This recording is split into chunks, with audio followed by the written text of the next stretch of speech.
Hello, and welcome to Burning Waters of the Moon Tarot, a place of transformation through illumination. My name is Desiree, and I am doing a tarot reading for the energy of Sagittarius. Oh, I have Cancers over here. I just did Cancer's video. Here's Sagittarius's little die. Put that right there. Okay.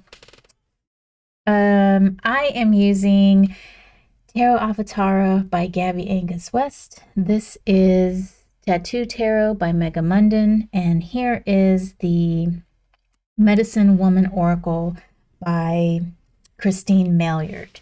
And we'll put this to the side and we'll do an oracle card at the end. Scoot that to that side. So I'm going to draw three main energies from Tarot Avatara. All right, Sagittarius. I know it's been a long while since you've had a reading. I have recently landed a full-time in-office job. Prior to that, I still am actually a bookkeeping contractor, and I only worked about 40 hours a week. 40 hours a month. Now I have 40 hours a week plus my 40 hours a month bookkeeping clients on a personal level. So I'm an employee and a contractor. So I'm working on average about 50 hours a week with my bookkeeping clients. It's not an exact 10 hours a week because the monthly close is what takes the longest, I would say. And so at the beginning of the month, I'm closing the prior month. So anyhow, this past week was my first week in office, and it was all right. It was okay. Even waking up early was fine, but it is a new thing. So I'm sure next month or so, and when it starts getting cold, I'm going to start rethinking my decision. No, I'm kidding. I think this is going to be a good move for me. I need to help out a little bit more with my household finances. So I'm pretty excited. This is a great company, I think, and there's lots of room for growth in this position. And so I'm excited. So with that said, we'll probably have to work on my format of producing these videos. I've never been quite comfortable doing just the zodiac signs because I feel not every Sagittarius is going through the same thing at the exact same time. So it's really hard to really even just find a reading that's yours for you that can reach you. So but with the search engines the way that they are, people, how else are they going to find something? So which is why I always say in my readings that if this particular reading isn't resonating with you, then try to find a reading based on title. And I think that that's the best way to find a reading is by title, or even if the thumbnail catches your eye. So, all right, I'm going to do one more shuffle for you, Sagittarius. And we're going to pull our three main energies from the Tarot Avatara. See what's going on with you. So we've got the Seven of Cups in reverse. We've got the Star in reverse. And then the Knight of Cups. Wow. Okay, so this is interesting. This Knight of Cups has lobster claws. And we've got a white horse in the background. And the knight has wings. See if that'll be a better focus. There we go. That is better. So, wow, what a pretty card. I really enjoy this deck. I like this deck a lot. And this is the Star. We have the Star in reverse. Hopefully you guys aren't put off by the nudity. I love the female form. I think it's absolutely beautiful. And this card is beautiful too. And then the Seven of Cups. So this deck is based on the likeness of Frida Kahlo, which she was a Mexican artist, a surrealist from Mexico, and this is her husband. And her husband cheated on her a lot. And so I think that's what this card is representing, a choice of women, right? And there's lots of green and sour and drips and just kind of ick going on in this card. So we've got that card in reverse. Water, star is major arcana, and then we've got fire of water as well. And so I kind of got an idea about this card, but I'm not quite able to or about these three cards here, but I'm not quite able to articulate it. So I'm going to use the Tattoo Tarot by Mega Munden to help me pull out the message. And that's why I like to use two decks to help me pull out the message.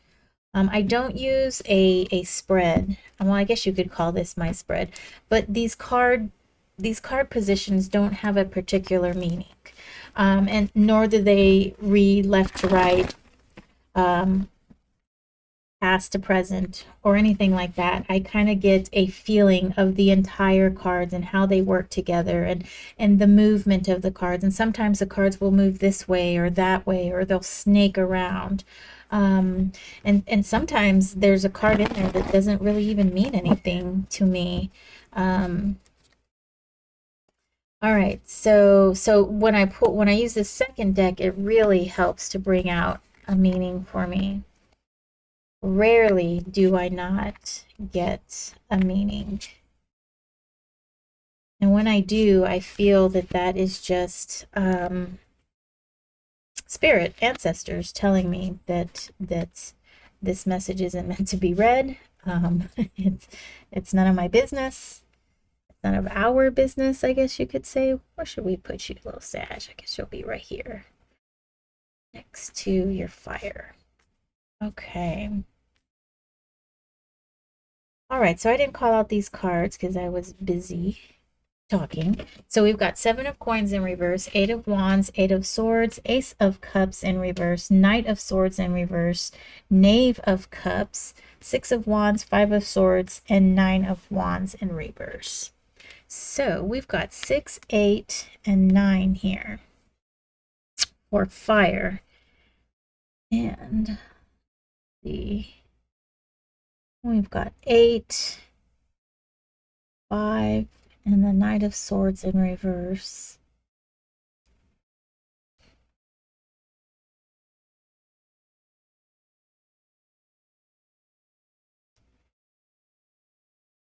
You know, the 7 of Cups really has me here. And the reason why I would say would be that I'm not quite sure how I want to read this. This Tarot Avatar deck is a Thoth-based deck. And and so sometimes some of these meanings are a bit different than they are. But I'm looking at the book right now, and this is too much choice, confusing when defining priorities. And with it being in reverse, and then we've got the 8 of Wands here and the 6 of Wands.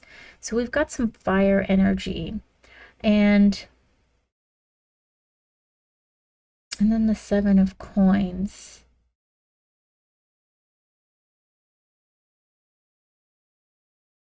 So especially with the star being in reverse, I feel like there is a bit of confusion as to what your direction is going to be. Now we have these 2 fire cards here, but we have this 7 of Coins, which is in reverse, and that's our earth card. That is our grounding card. So I feel like there's some confusion on your part, but you're ready. You're just ready to go ahead and take action. You really want to get out there. And with the 7 of Coins being in reverse, I have this feeling that you're not quite thinking things through to the fullest, the way that they need to be thought of. With our star in reverse, we've got the 8 of Swords here and the Ace of Cups in reverse with a 5 of Swords. So what I'm seeing here is that there's a lot of action, there's a lot of thought, but there's not enough reality grounding being put into the situation, nor is there a lot of thought of other people. You're not following your heart, or you're not following the desires of others. You're not taking into account the feelings of others.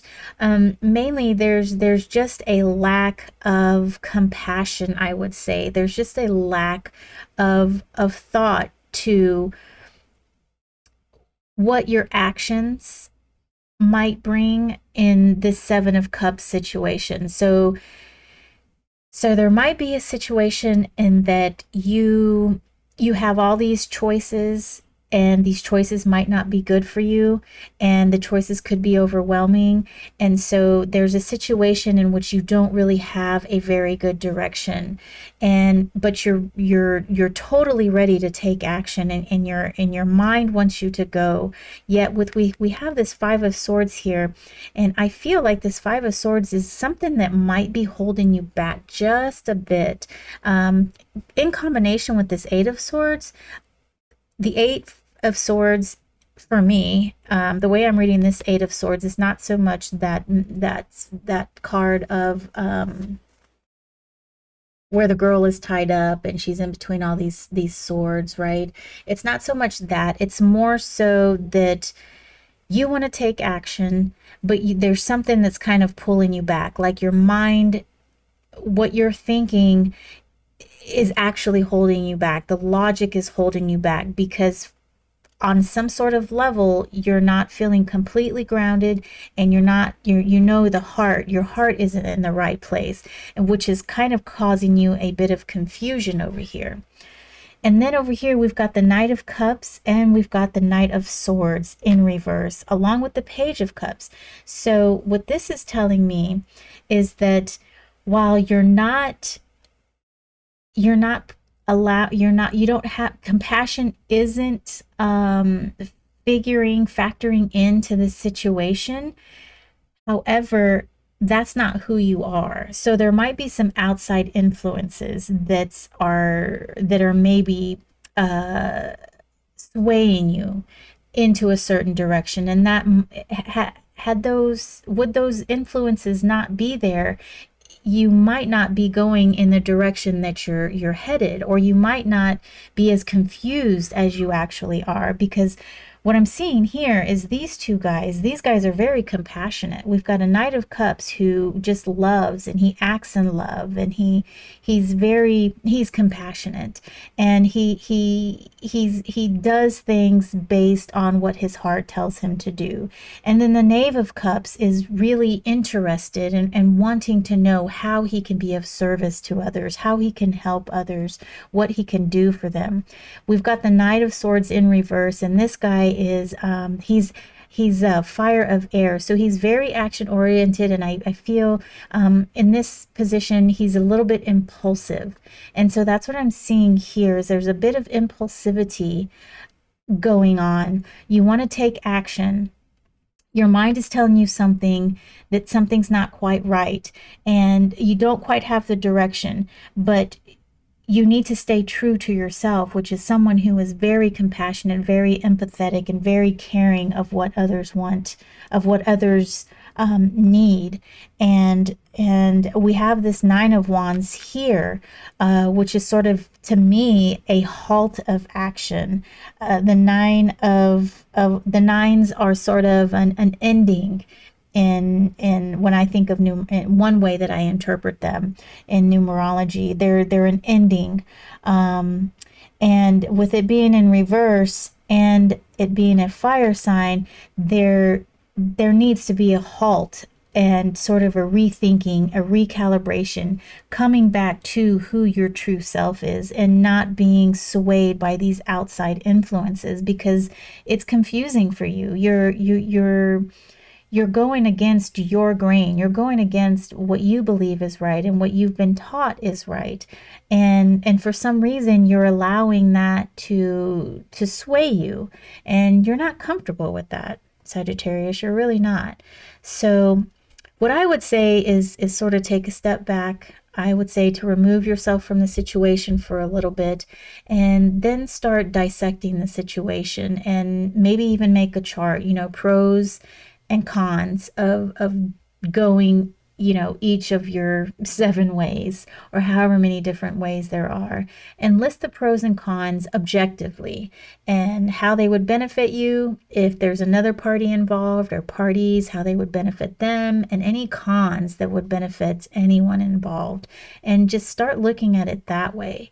And you'll find your way. You'll find your way. It's just right now it's a bit confusing, and I think the outside influences are just removing you from yourself. And we don't want to make decisions based on what others are telling us to do, because then that's not, you know, we're not going to be authentic in what it is that we're doing.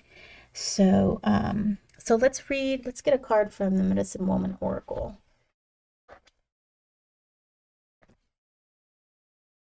I'm being very careful not to hit that mic right there.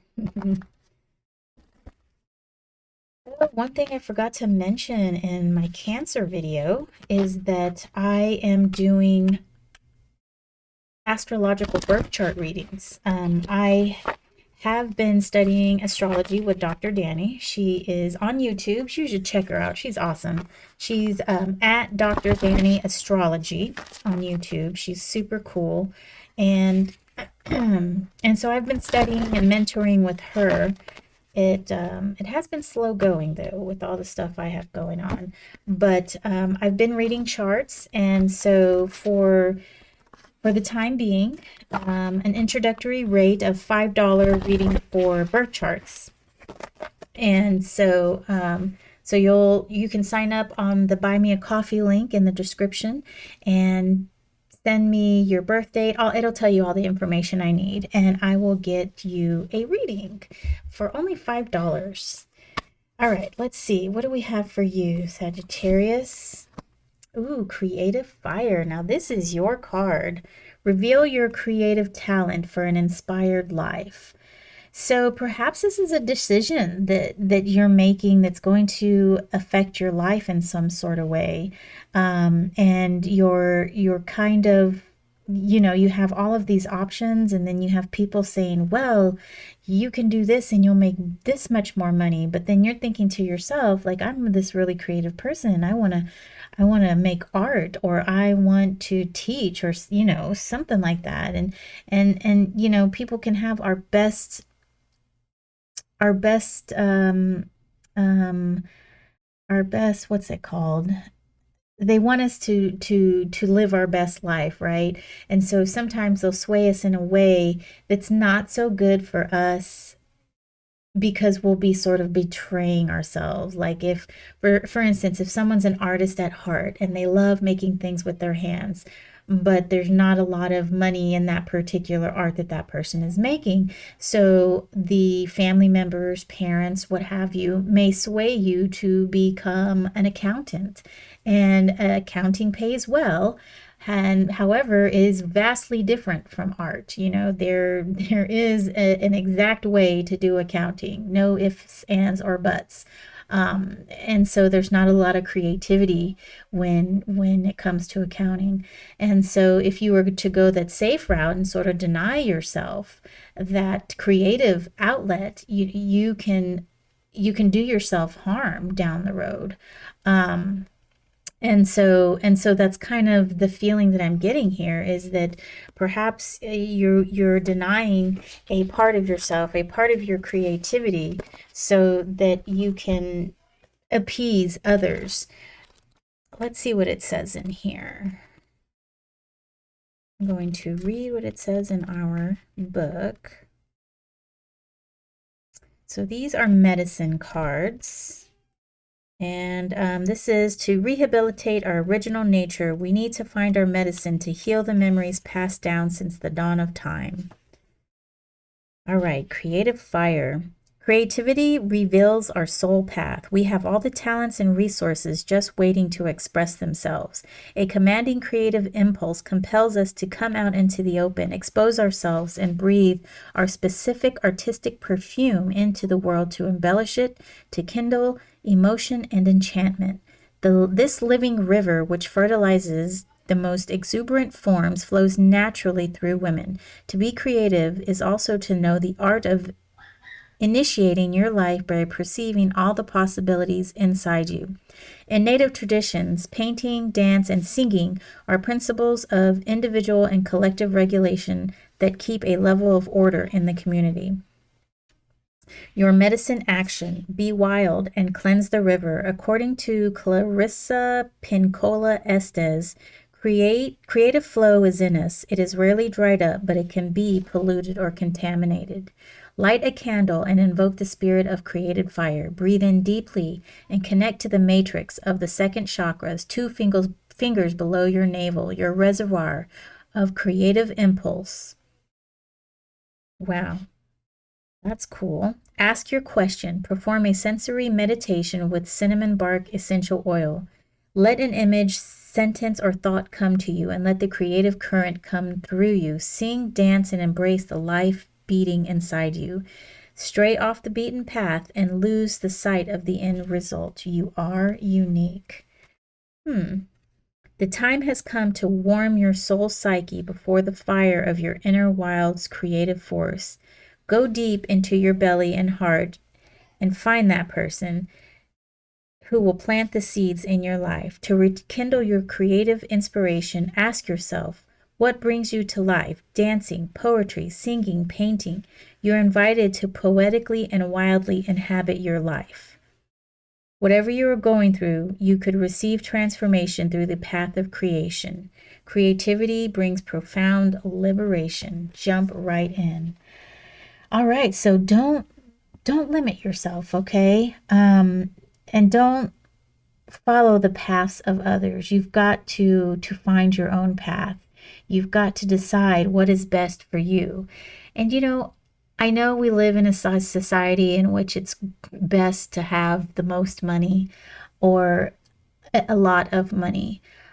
However, at some point in our life, we get to a place where we're like, what have I done in my life? What have I truly been happy? And eventually, if you're not truly happy doing what you're doing, it's not going to fulfill you. And so I think in a situation where we are now, sometimes it might be better to go the situation where there's a little bit more security, but also have that in mind, have the thought in mind that eventually you can get to a place where you can do what your heart wants to do and you can follow your dream. Maybe retirement or an early retirement, or you can maybe find a job that's medium paying, and then you can also do something on the side and contract your work out that way so that you kind of have the best of both worlds. So, but the main thing is to follow your heart, to follow the path that you want to go, that you think you're going to be the most happy. And always listening to other people is a betrayal of the self. And we don't want to get there. We don't want to get, 40, 50 years old and be like, gosh, I really wish I wouldn't have listened to Aunt such and such. I think I would have been so much happier would I have, done X, Y, Z. So I think it's really important to find your own path. There's always going to be lots of choices out there, but finding our own path and being happy with that is key. And all those things that I read in there would be a way to find yourself, to find what it is that moves you, to find what it is that drives you. So that's the advice I have for you, Sagittarius. Hopefully it is helpful. If you know of anyone who can benefit from this reading, please share. Don't forget to like and subscribe. And if you would like a personal reading, personal tarot reading, you can follow the link in the description. And also, if you'd like your birth chart read, the link for that is in the description also. So take care, and I hope this has helped, and I will see you next reading. Bye now.